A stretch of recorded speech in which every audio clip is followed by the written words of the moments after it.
छोड़ के जाने वाला शख्स वापस आपकी ज़िंदगी में आना चाहता है। आप में से बहुत से लोगों का ये सवाल होता है कि क्या उसे मौका दिया जाए, दूसरा मौका क्या उस इंसान को जो वापस आ रहा है क्या दे सकते हैं या दिया जा सकता है।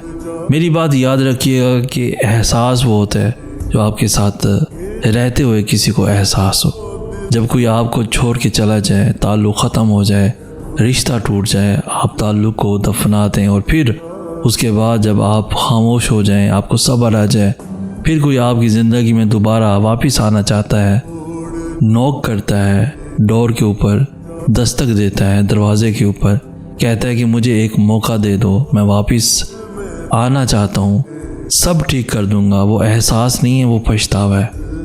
उसे आपकी तरह का शख्स नहीं मिला, उसे आपसे बेहतर इंसान नहीं मिला। उसने उस इंसान को गवा दिया जो उसका अपना था, जो उसका खैर ख्वाह था। अब वापस दोबारा आपकी ज़िंदगी को जहन्नुम बनाने के लिए वापस आना चाहता है। क्या आप अपनी ज़िंदगी को जहन्नुम बनाना चाहेंगे?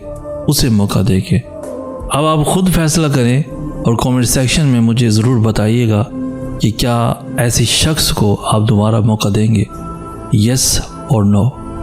मज़ीद ऐसी इन्फॉर्मेटिव वीडियोस के लिए हमारा चैनल सैयद एहसनाज़ भी ज़रूर सब्सक्राइब कीजिए। हमें कहते हैं सैयद एहसनाज़। हम मिलेंगे नेक्स्ट वीडियो में, तब तक के लिए अल्लाह हो आपका हामी व नासिर।